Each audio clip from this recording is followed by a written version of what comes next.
Selamat siang rekan-rekan sekalian. Siang Pak. Terima kasih telah hadir untuk kesempatan kali ini. Hari ini kita akan membahas insiden kecelakaan yang menimpa rekan kerja kita di bagian produksi. Seperti yang sudah kita ketahui, pada tersebut jarinya kejepit oleh mesin pres.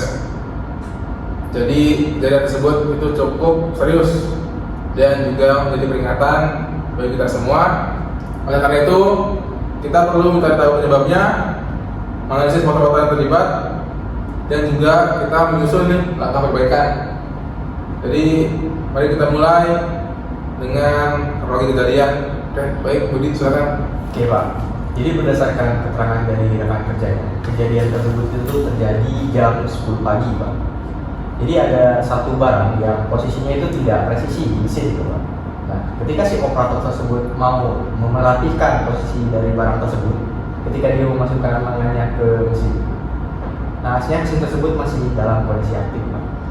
Jadi ketika dia hendak memperhatikan barang yang tidak presisi tersebut, tangannya terjepit oleh mesin pres. Setelah kejadian tersebut, akhirnya korban dilarikan ke rumah sakit terdekat Pak.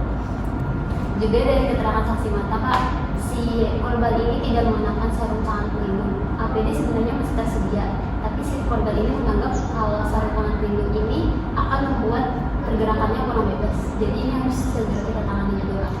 Oke, baik. Berarti kita sudah menemukan dua temuan awal. Yang pertama, operator tidak memakai APD dan juga mesin dalam kondisi aktif.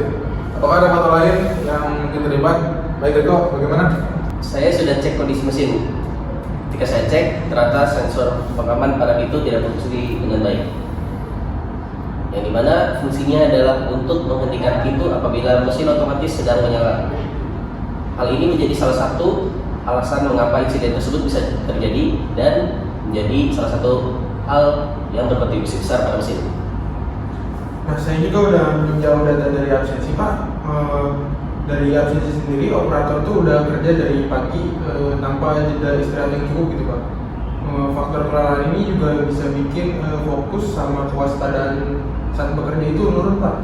Mungkin bisa kita tinjau gitu Pak. Oke, terima kasih semuanya. Jadi kalau kita rangkum, ada 4 faktor yang menjadi penyebab pada insiden kali ini.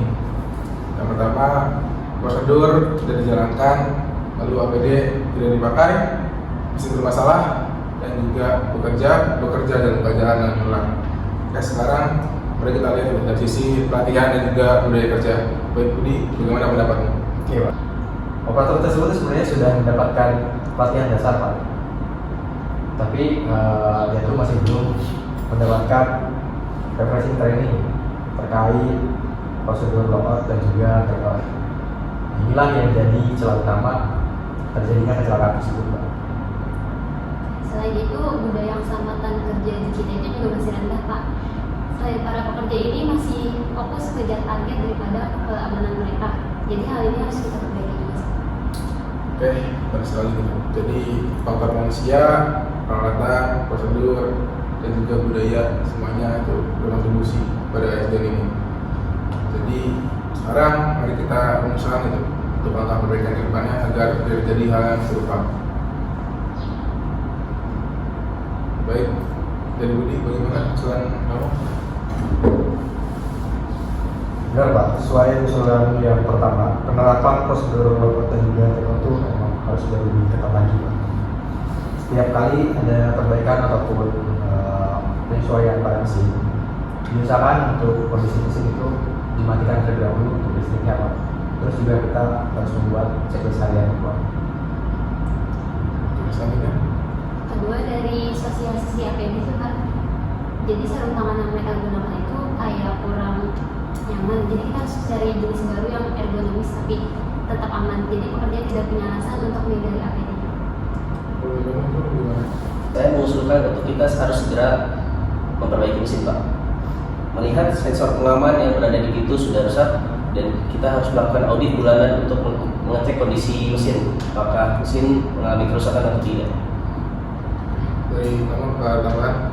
Dari saya sendiri, jadwal jam kerja itu perlu dievaluasi Pak. Nah, kita bisa nambahin solusi itu, kita bisa nambah jeda istirahat, sama shift gitu Pak, biar pekerjanya tuh nggak terlalu kelelahan gitu Pak, bisa fokus. Oke, baik.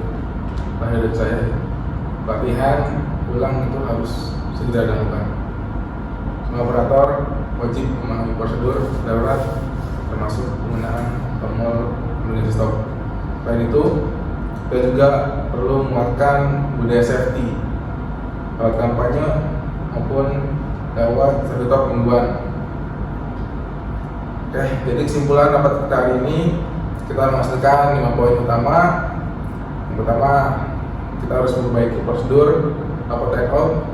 Kita harus memastikan bahwasannya pekerja telah menerapkan protokol rapor take out tersebut. Lalu kita harus selalu mengingatkan pada pekerja agar selalu menggunakan APD ketika bekerja. Selanjutnya, kita perlu memperbaiki mesin dan juga kita mengeceknya secara berkala agar kejadian serupa tidak terulang. Lalu kita mengevaluasi jam kerja agar pekerja tidak terlalu kelelahan ketika melakukan pekerjaan. Selanjutnya, yang terakhir, kita harus melakukan latihan ulang dan juga penguatan budaya safety. Semua langkah ini harus segera kita lanjuti agar kejadian serupa tidak terulang lagi. Oke, terima kasih atas waktunya rekan-rekan sekalian. Saya tutup pertemuan kita hari ini. Assalamualaikum warahmatullahi wabarakatuh.